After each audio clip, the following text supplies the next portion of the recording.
trouxe a professora Sônia Brandão. Ela é a nossa colega aqui na Universidade, da Faculdade de Direito, mas hoje está na faculdade, lá na Universidade Federal Fluminense. Eu acredito que vão vir dúvidas, como já há, né, no momento, e nada mais do que importante que a Sintufest está presente aí para esclarecer junto com a gente, né, porque as coisas demoram a vir, né, principalmente aqui para o Instituto, né. Eu acredito que o papel de vocês dentro da psiquiatria é mais do que fundamental para esclarecer a gente, como sempre tem feito. Ana, qual a importância do Sintufest estar realizando esse debate hoje aqui na psiquiatria? Para mim é fundamental, porque eu cheguei recentemente à unidade hospitalar, só tenho 6 meses, e cheguei aqui já sob o impacto dessa mudança, né, nas regras para os hospitais, né?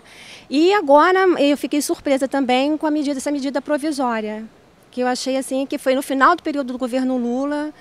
Para mim, até onde eu sei, não houve uma grande discussão e realmente estou muito interessada em saber, para saber o que vai ser feito da gente. Qual a importância que você vê num debate desse promovido pelo Sintufest? É mais no requisito de esclarecimento, entendeu? Tem muitas pessoas que têm uma ideia errônea disso. Você, como extra-quadro, se essa medida realmente te afetar, o que pode interferir na sua vida hoje?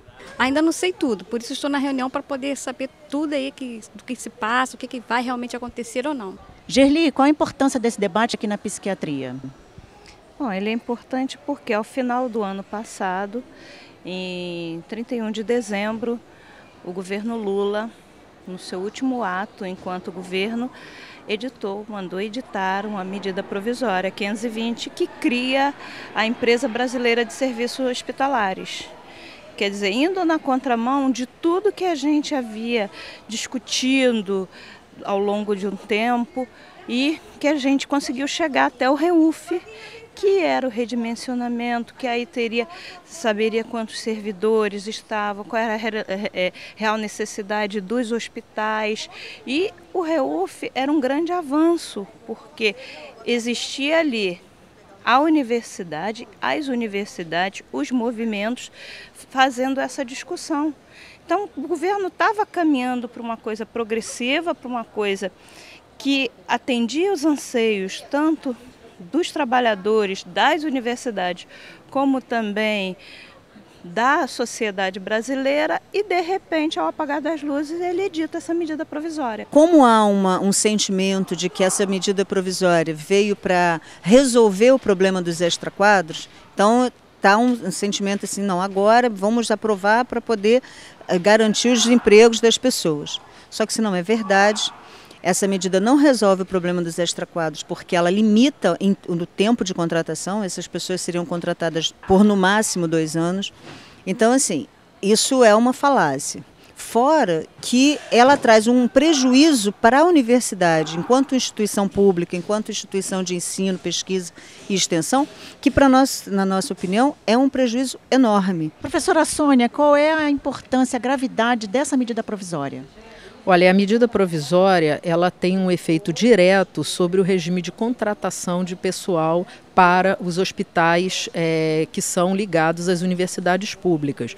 E qual é esse impacto? Porque você vai estar retirando a forma de contratação que é prevista constitucionalmente, que seria o concurso público, para a contratação via empresa privada. A Empresa Brasileira de Serviços Hospitalares, que a medida provisória 520 pretende criar, ela tem o regime jurídico privado na forma de uma sociedade anônima. Então, na verdade, é uma empresa pública, mas com um regime de contratação de pessoal e de gestão privado, o que vai acarretar inicialmente uma duplicidade de regimes de contratação de pessoal na universidade. Você vai ter gente por concurso e gente por seleção, que é a parte da iniciativa privada.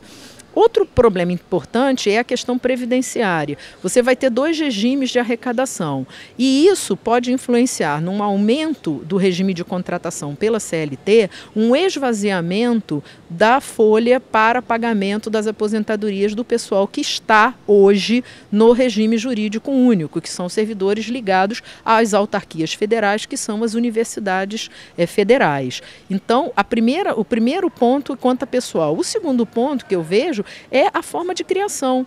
Há uma ilegalidade flagrante porque essa empresa é criada via uma medida provisória, coisa que a Constituição não permite, né? Se nós pegarmos o artigo 37 e outros da Constituição, vamos ver que as empresas públicas que são da administração indireta, elas precisam ser criadas por lei que teria que ser aprovada no Congresso para depois vir o seu estatuto de criação. E, pelo que se vê, o que está acontecendo é que foi criada via medida provisória, assinada no dia 31 de dezembro, e agora vai se aprovar o estatuto. Quer dizer, comeu-se uma fase importante e isso é absolutamente inconstitucional. Você está suprimindo a atribuição do Congresso de fazer, né, a apreciação da lei. Outro problema é o problema das licitações.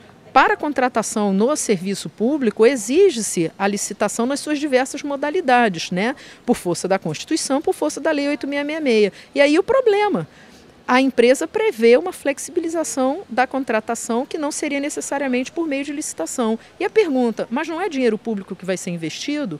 Não são recursos provenientes da União? Como é que você vai ter uma gestão privada que vai permitir a contratação por outros meios que não a licitação, mas utilizando-se de recursos públicos, onde a União passa a ser a chamada sócia majoritária da SSA.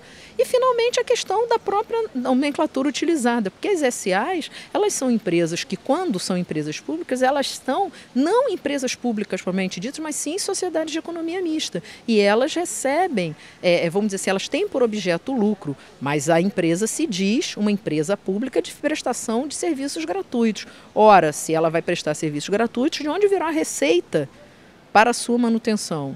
Que outros serviços são esses previstos na MP de formação e tudo? Então é uma perspectiva, a meu ver, a longo prazo, de privatização dos cursos de nível superior. Eu sou professora e acho isso bastante complicado. Além dos debates de conscientização dos funcionários, qual será o próximo passo do Sintoferj? Bom, a gente tem que seguir uma linha, né, que nacionalmente foi aprovada na FASUBRA. É fazer os debates, é chamar a Assembleia, é fazer um movimento junto ao Conselho Universitário, tirar a posição do Conselho Universitário, tirar a posição do reitor e caminhar para a organização de uma greve nacional, que não só tem contra a 520, mas tem também a nossa campanha salarial. É lamentável que o governo Lula, no final da sua gestão, tenha ido na contramão de um processo de investimento do Estado como indutor do desenvolvimento, porque aplicar uma medida provisória no último dia do ano, ao apagar das luzes, sem ninguém saber, sem nenhuma discussão, e investir na privatização dos hospitais universitários, sem que a universidade, sem que a sociedade pudesse ter oportunidade de fazer essa discussão. Então, queria fazer um registro lamentável que o governo Lula abriu sua história com a reforma da Previdência e fecha sua história com uma medida provisória de cima para baixo, autoritária e privatizante. Qual a mensagem que você dá para todos os funcionários da UFRJ? É importante que a gente fique atento, que nós acordemos para entender que essa medida provisória ela não atinge somente aos profissionais dos hospitais. Porque se a gente entende, se nós entendemos a universidade como um todo, se a gente entende que essa é uma iniciativa perigosa porque ela abre um precedente, se a gente achar que a solução para resolver o problema de falta de financiamento da universidade pública passa por abrir o espaço para a iniciativa privada, está errado. Isso pode acontecer, começa no hospital, mas pode avançar para todos os lugares se a gente não se entender como parte desse processo de resistência. Então é para que todos nos entendamos, nos percebamos funcionando, trabalhadores em educação. E trabalhadores em educação da UFRJ que defende esse patrimônio, que é um patrimônio da nossa sociedade. O Sintoferj está promovendo os debates esclarecedores da categoria sobre a medida, né, e já tem uma indicação, né, mais à frente para uma possível greve para combater essa medida. Mas juridicamente, por exemplo, qual é a primeira medida que a senhora acha que pode ser tomada? Olha, a primeira medida que eu vejo, né, fora a questão sindical, seria um trabalho junto ao Congresso Nacional, não é uma medida judicial, mas um trabalho junto ao Congresso Nacional para buscar aqueles congressistas que estejam contrários a esse tipo de coisa, para que eles possam também se manifestar. E o segundo passo, aí sim jurídico, deverá ser tomado no momento em que você está burlando a Constituição, ou seja, há uma inconstitucionalidade flagrante na origem. Então você pode arguir a inconstitucionalidade. E aí essa matéria para ser apreciada pelo Supremo porque você tem uma inconstitucionalidade flagrante, porque você está mexendo na estrutura do Estado por meio de medida provisória, e isso a Constituição não permite. Então, se você não tiver, você poderia obstar isso através da declaração de constitucionalidade. Se isso não for feito e o processo seguir desta forma e for aprovado, o que vai acontecer é que, de uma certa forma, você está permitindo que mais à frente outras situações de igual maneira sejam resolvidas ao arrepio da Constituição. E aí aquela pergunta, se nós pararmos de descumprir a lei, o que a gente vai cumprir, né?